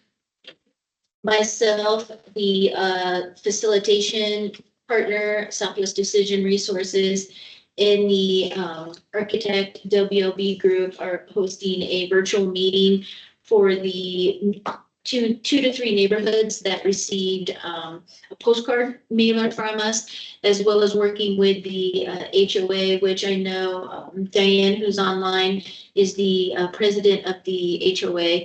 So we worked through both those angles to get some survey results. So we're doing initially tonight just a 1 hour virtual meeting. Anyone can attend, start to talk about what was the survey that I did? What are we trying to get out of our community members in those specific neighborhoods for this future neighborhood park? And answer any of those difficult questions for that group. And then this coming Saturday, October 26th, we're doing an on-site version of that, a little more intense than this 1 hour virtual tonight, but we'll be able to answer questions. Any commissioners welcome to join tonight or even Saturday afternoon. I can send the flyer for that, but we'll be on site answering questions. That way it gives any individuals an idea of what this roughly 5.3 acres consist of. That is city-owned land that is zoned public facility for a future neighborhood park. And then start to be able to maybe envision what types of amenities and furnishings can occur on the property itself. It does have some steep terrain and some other aspects, so it's gonna be important for anyone very interested to attend that virtually. So that's where we are in the update. We do have an agreement from the HOA to have a 50-foot wide just access easement off Highland Mesa. Right there, that's on kind of the northwest-ish corner, if you will, of the parcel. That is the nearest public right of way to create that access. And that's just access to the city's park and to the future park. Doesn't mean much more beyond that. That's where we are on that one. Any questions or anything on that? And again, I can send to the commissioners both the invite for tonight if you'd like to, or even for Saturday, if you have time to come by. So you already received the comments or you? We performed a survey. We do have those responses. And when I say we, Southwest Decision Resources did the survey for us. That way they can facilitate a lot of those activities associated. It was really just an initial, pretty ground level survey, honestly, some questions of, did you know, that this property even existed? What are some kind of, visioning aspects do you have for this future park? Some things like that. So it was real base ground level type surveying that Will we occurred get there. to see any of the results of some of the maybe general data? Absolutely, we will. Yeah, I wanted to get through that virtual meeting this evening, and then we'll have all of that data that I can share next month with the commission. Great question on that.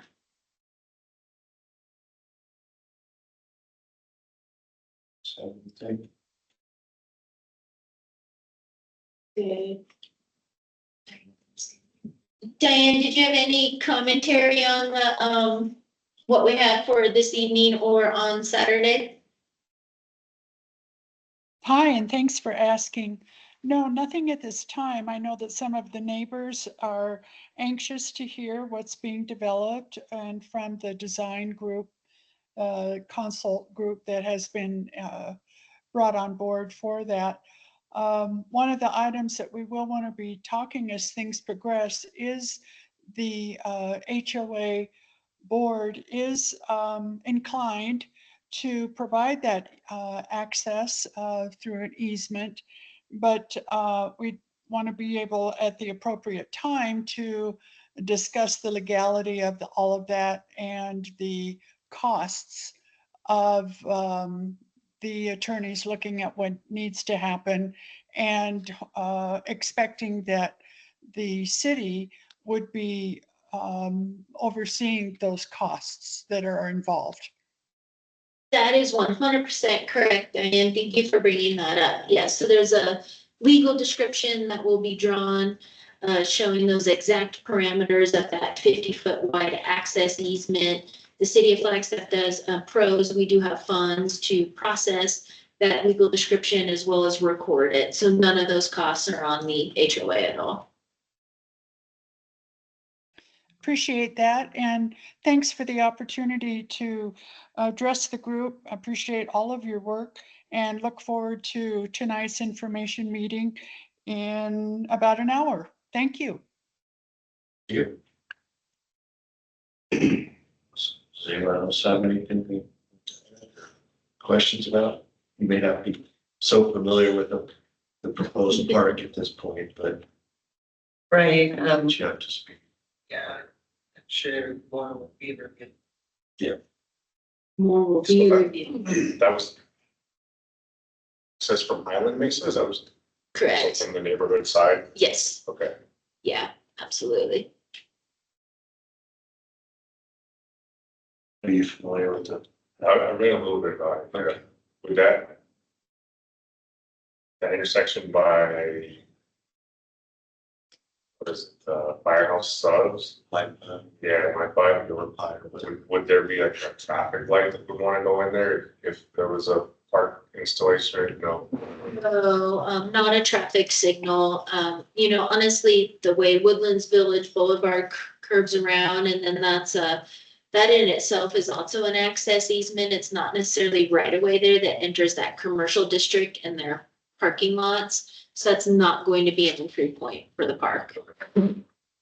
It's not going to be a planned entry point. This has always been my contention with this is this park going to affect the businesses around there during the snowfall or whatever? So that's why, specifically why I asked what their comments were. And I'm curious if the businesses around there are going to participate in any of these discussions, particularly the Firehouse Subs and like those guys. They may, who knows, on the property doesn't necessarily even go down to that point. There is a public utility easement in that area because there's a sewer main and I believe a water main nearby too. But yeah, it'll be very interesting to see how all of that pans out. 'Cause there's limited parking for that commercial district there today. I mean, it's not, but it could be, and that's all. Right, yeah. And the way that the parcel is, if you go out on site and become familiar with it, the way that it slopes down to that commercial district, that's not going to be an ideal location to do much, honestly, besides leaving that slope and any trees, rock croppings, what have you in that space, because otherwise. Most of his concern though is snow play, because that was. 100%. Yeah. So. We can sign it that no sledding is permitted and we have that elsewhere, but I think you're retaining wall and there's not. possibly, That would be quite. possibly. The The devil's in the design, the devil's in the future design. So I would just add and maybe push back a little bit. That's already an issue at this.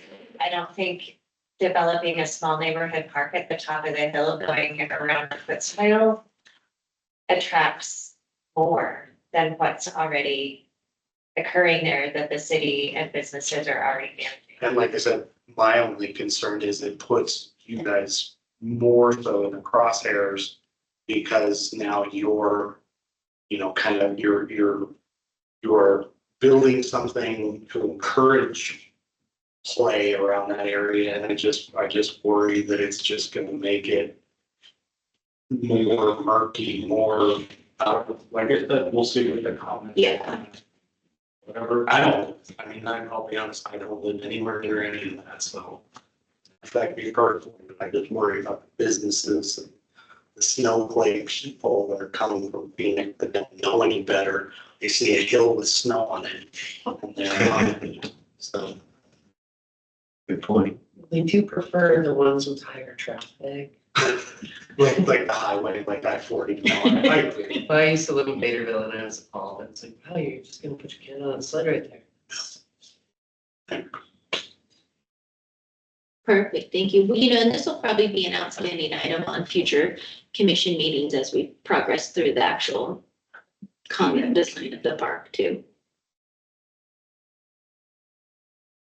All right, one has anything further?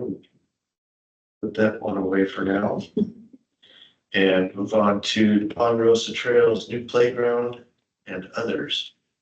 All right, good evening, everyone. Gonna go over kind of the most recent playground we had in Solid Ponderosa Trails and give kind of an outlook with, we have 3 others on board this fiscal year we're currently working through. So, yeah. So this is the first one. This is Ponderosa Trails, obviously the playground. It was outdated structure. That structure was installed on the left. That's the old structure. I believe it was year 2000. If you recall, this is the first playground we had slated with the BB rec capital that parks started receiving last fiscal year, $150,000 a year to start attacking some of these replacements that have been due for quite a while. So through that process, this was identified as that first priority. We did do some outreach and provided 3 designs to the Ponderosa Trails HOA. We did go with the design they chose, which is the design on the right. They also provided some feedback. The initial proposal, they voted on this design, but it only had a 2-bay swing. So taking that feedback, we did work with the contractor. We had to extend the playground area itself. Took out an adjoining planter that was kind of on that asphalt section in order to create proper ball space and be able to accommodate the extra swings that they wanted. And this was pretty exciting to get this first one. We finally got the installation done mid-August. If you go to the next slide, and before we play this, this is some drone footage we had. So really neat program that the city's IT department offers. Drone program, really simple request process. So they'll fly drones at our request during some of these bigger projects. They don't do a pre, during, and post flyover of this project in particular. It's the first time we used it. We got some great still images, and the videos were a little lengthy, so we'll play this, and it's just like merge together some snips from the 3 videos, just so you get an idea of the process that went into this playground.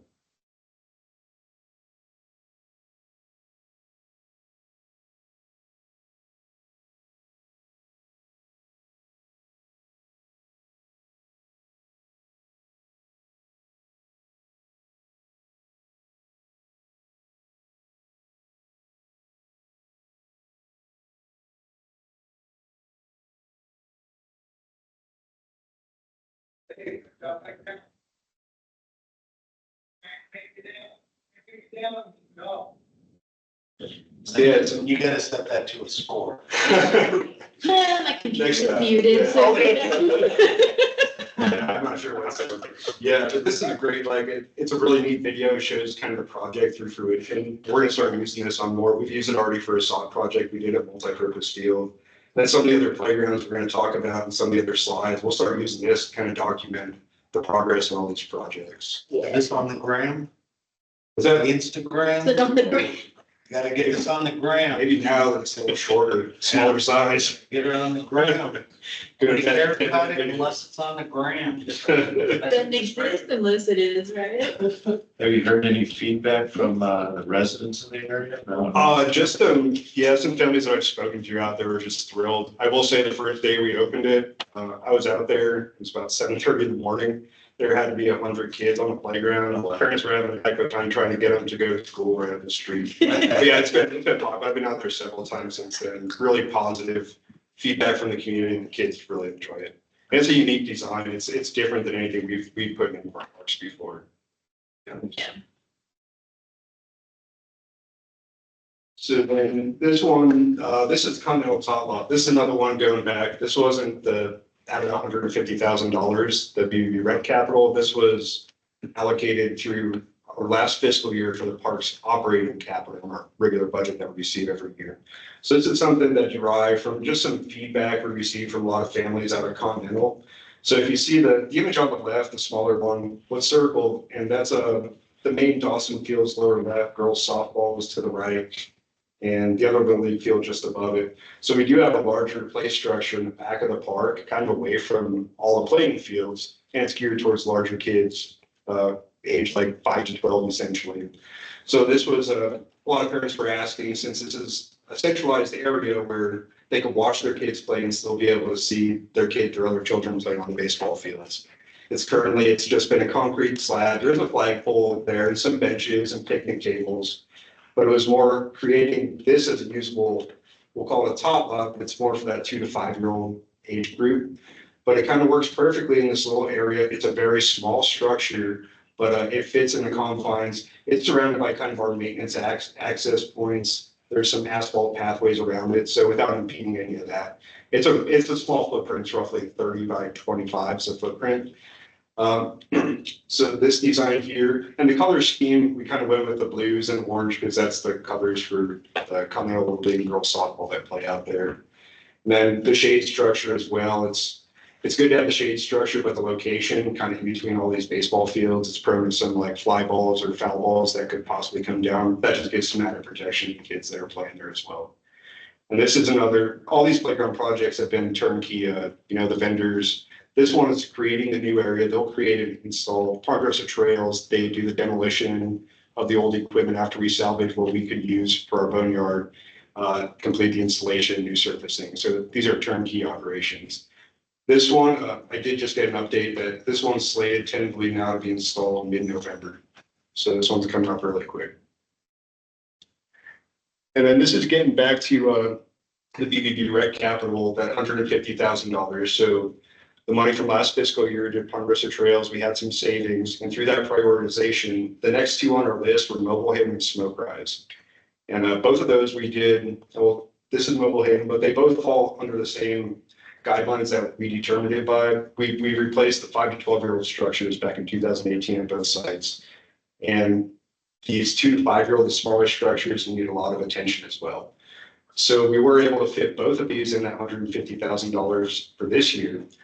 This is Mobile Haven, obviously, and the reason we did direct select our vendor landscape structures because it's their product that was installed for the larger structure in 2018. So this kind of gives them the ability to kind of make that seamless transition, the color scheme matches, and kind of create that flow of play with the same manufacturer throughout the site. So we're about to start the procurement process on this. So this is likely going to be breaking ground, I would say, in sometime this spring, hopefully later spring before the summer. And then same thing, this is once again that 2 to 5-year-old structure at Smoke Rise. And these are the finalized concept drawings that we're going with. So what you see here is actually what's going to be installed.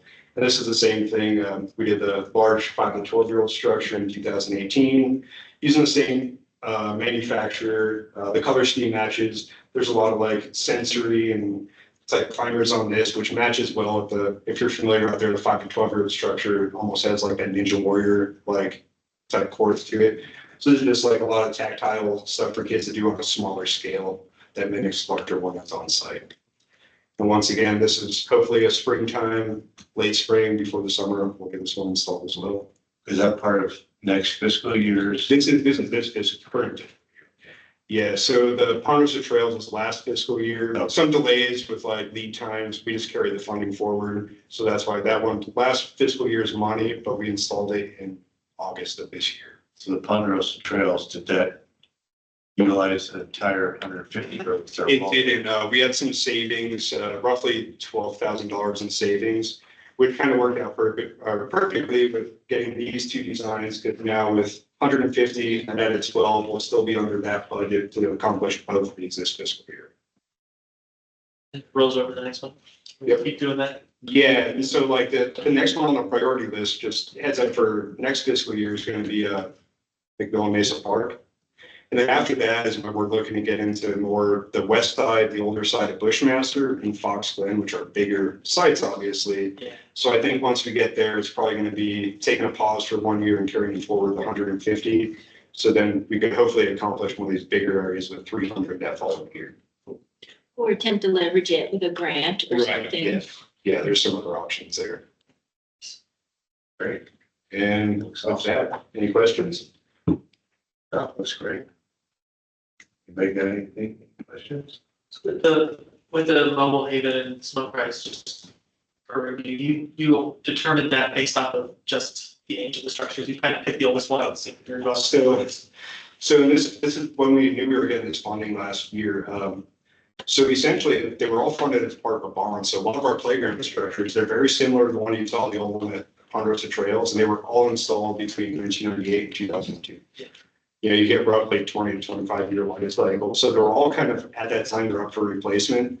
So we kind of did a prioritization exercise with our staff, and we do have people with national certifications like playground safety and things like that. So taking all that input, and some of it is they're obsolete for manufacturers, so we can't get replacement parts we want. So there is probably about 6 grading categories we did to kind of prioritize, and we prioritized our first 4 to get us through the first fiscal years of funding.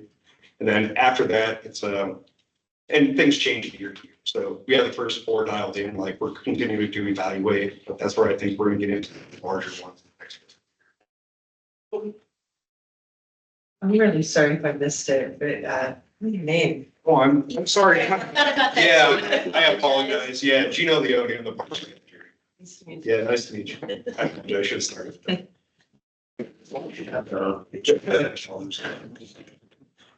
Great. Apologize about that. We did introductions of fellow Right. commissioners and not of all of us. That's right.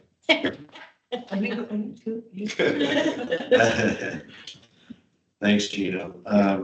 We'll move on since we're short on time and try to push through the last agenda item, which is recreation survey results.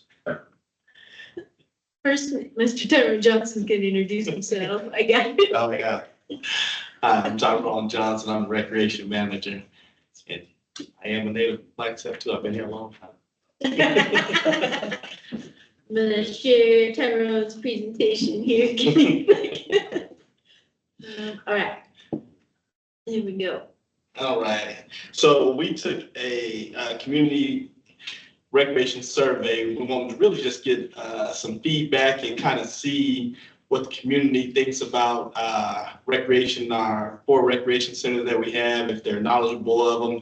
And so we are working with a intern from NAU. She was big in helping, as well as Brian Wilson helped out. And then we also had our events area with Haley helping out. And so we're just gonna go through the results. Some of it is real straightforward. Putting the survey together is a lot more difficult than what I thought in terms of what we're trying to, abstract out of the people that take it. And with 4 different recreation centers, we try to keep it general, but still try to make it to where we can get some valid points. So Not as easy as it looks. definitely was. So when we started out, we opened the survey up in July, and we were really hitting up all our events for Parks and Recreation Month. We were going to Concerts in the Park. Brian was, basically out in every event and really trying to drum up participation for people to take the survey. And when he did that, we ended up with probably a little bit over 200 survey results, but we wanted to really expand it so we can get a bigger sample of the community and what's out there and what they're like. And so we went to Sarah Langley. She's like in our public affairs. And so we got a newsletter out, this next door, and we were able to get it out there in front of more people. And so we ended up getting 676 responses. The completion rate was 100%. Typical time was less than 4 minutes to complete. And then the last question was the most skipped question on there. So some of it is real straightforward. We wanted to see where people lived when they were taking the surveys. Pretty much, we got a lot from the west side as far as 001, and then 005, we got some east side. We did put some out for, 011 for like NAU. We didn't get any responses from there. And then we also had an other category, and we got about 1% from outside of the 8600s zip codes. So since we program for a lot of different ages, we wanted to see, again, who's answering the survey as far as the age demographic. We did allow under 18 to participate in the survey if they chose, because we do have a rec center that focuses on youth. And as you can see with this, well, maybe you can't see it all that great, but it's the 55 plus was the biggest demographic to take the survey. And when they took it, we had 4 centers listed, and they could choose more than one. They choose, if they only went to one, they could choose that. If they went to more than one, they could choose multiples. And 70% of the survey takers come here to the Aquaplex. And then we have the ice rink, which is J Lively Activity Center, which is about 35%. And then the senior center, which is Josie Montoya Community and Senior Center, about 22. And then Hal Jensen Rec Center, looks like about 15% of the surveyed people go to Hal Jensen. We want to see how many times they visited. On average, 1 to 2 times was pretty much the majority for everybody that filled out. You'll see kind of like with Hal Jensen, 3 to 4 and 5 plus was about 40% of the people that go there. And so people are definitely visiting. 1 to 2 times was the greatest, but we have some more consistency with probably the youth and everything that probably took that. I'm here 3, 4, 5 times a week. And so I want to show that. All right. Then we were interested in the time of the day that people are really coming in, and that can help us out just in terms of staff and in programming and everything. For the Aquaplex and the Senior Center, or the Community and Senior Center, morning was the most popular time of the day. When you talk about J Lively, the ice rink, evening, and that makes sense in terms of a lot of the practices and everything that they have. And then for Hal Jensen Recreation Center, afternoons, and that makes sense as well, especially with Coconino being right there and a lot of people dropping in right after schools. Then we just asked a general question in terms of satisfaction with the recreation facilities themselves. And so for the most part, as far as the recreation facilities and satisfaction, we got a lot of satisfied, some extremely satisfied, and then very few extremely dissatisfied on there. And so that's what the recreation facilities themselves and how they present when people come in. And then we wanted to see as far as our structured programs. And when we talk about our structured programs, we're talking about any classes that we may do, swim lessons, our league, et cetera, et cetera. And we wanted to see how many people participated in our structure, because the way a lot of our facilities are set up, you can just come in and utilize the facility how you want. But then when you are in our structured programs, we wanted to see how frequently. And then, of course, with the next slide, we wanted to see how you would rate our the quality of our structured programs. And so a 3.7 isn't the end of the world, but it also shows that when people are participating, we're not necessarily knocking their socks off, and they're like, hey, so it gives us a good guide, a good baseline to say, okay, here's how the public sees us right now, what type of program, and what do we need to do to where we can be closer to a 5 as opposed to, a 3.7, an average type rating. We asked about the amenities and how important is it to people that we keep up with our amenities and equipment that we have. And of course, extremely important and very important. And so when you think about whether it's weight equipment or you think about amenity as a whole, being the pool, hot tub, gymnasiums, it's very important for people that we upkeep our recreation amenities and equipment. We also wanted to see in terms of interaction with staff, in terms of their professionalism and then approachability, especially now when you have younger generations and they're used to being like this. Are they engaging? Are they approachable? And again, going through at all the centers, it looked like professionalism was rated pretty high, as well as approachability. And so that's something we can get in kudos on, but we also know that there's some marks that at the Aquaplex, we see some like 10-15% say unprofessional. We still want to be able to address that and make sure that we're consistently being professional and approachable and to everybody when they come into our facilities. We wanted to touch on affordability and, entry fee to a couple of our facilities are free when you go to Hal Jensen, and when you go to Joe C. Montoya Community and Senior Center, you can get in for free. We wanted to see in terms of what they thought about affordability here, our weight room memberships, and again, affordable pretty much across the board, inexpensive for like Hal Jensen and Joe C. So some things that we would expect, but we wanted to make sure that we got the community's opinions on that. So then we wanted to come to things such as this, and how likely is it that you would recommend our recreation facilities to a friend or colleague? And for that, we used what's called a Net Promoter Score. And so what you're seeing in terms of the graphs, 0 to 6, if you get scored from 0 to 6, that's a detractor. 7 to 8 is passive. 9 to 10 is a promoter. So the scale at 0 is, not likely at all. 5 is neutral. 10 is extremely likely. And so what it really tells you in terms of detractors, they're unhappy customers who can damage your brand and impede growth through negative word of mouth. And so that 0 to 6 range, we had 223 respondents, 35%. Then the passive is they're satisfied, but they're unenthusiastic, and they can take it or leave it. Like, hey, I can go to you, I can go to somebody else, and so they're just more passive. The promoters are the ones that are loyal, they're enthusiastic, they come back, they are the ones that are referring you out. And so when you get your Net Promoter Score, you take your promoters minus your detractors as far as the percentage. And so we're at a -3.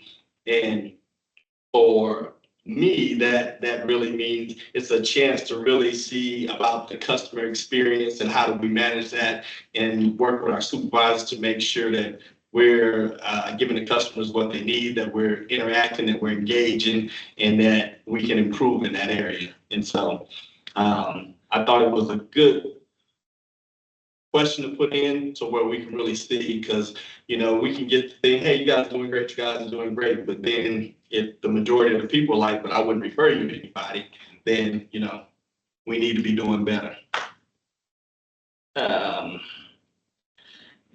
We want to see in terms of people being able to utilize the facility, and if they feel like our hours of operations are problematic.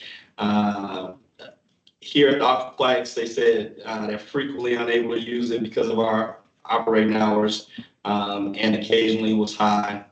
The other facilities, not as high. And so, again, in the comments, they were able to make comments about when we're open, what they suggest to be open. And so we'll go over a little bit of that here in another slide. We also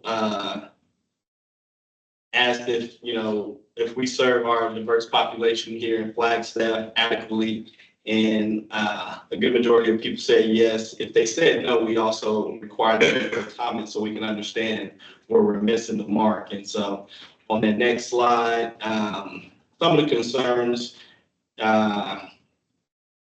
involving seniors in more activities, need more information on available disability services. The I don't knows came through in the sense of some people was like, I don't know why this question is here. I don't know what this means.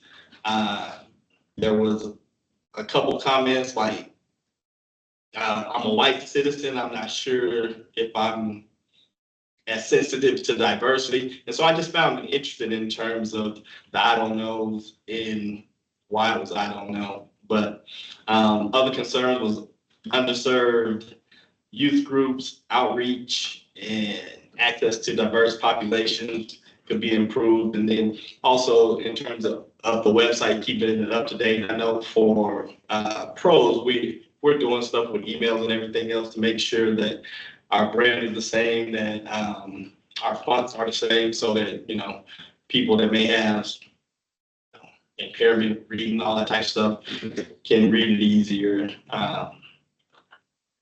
And then we also put out, we were looking just for comments on ideas and everything. I know it's hard for y'all to see some of that up there, but you know, some of the ideas that came, and these are just a couple, because if you look at some of these, it's 400 comments and like 16 pages, and so just took some duplicates of some, like Pilates and yoga, extend facility hours,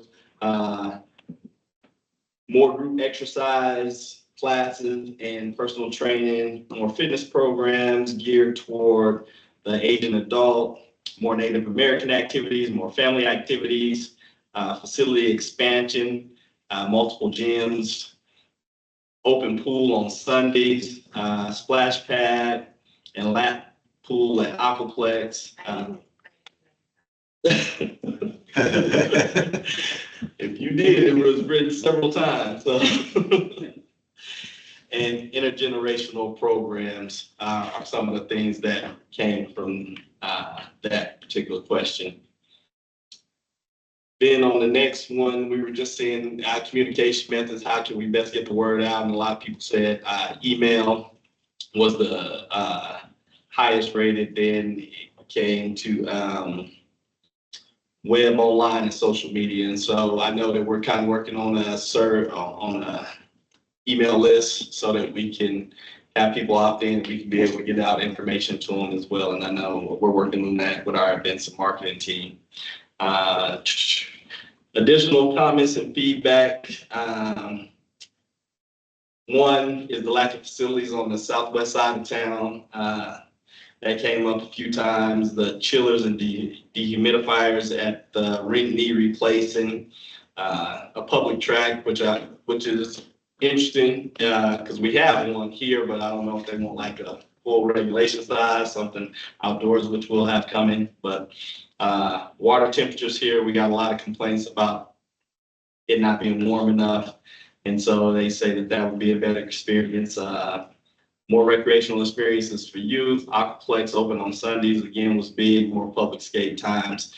And so some of this stuff as far as the chillers, the humidifiers, those things we work in conjunction with our facility maintenance team, and it's not necessarily obviously for recreation to do that work, but when we identify stuff and we work with them, and I know they're going through and they're doing facility assessments for all the buildings in the city. And so once we get the assessments from them, we'll sit down as a team and we'll see kind of what we want to ask for and push forward and prioritize to get some of the preventive maintenance issues up to par.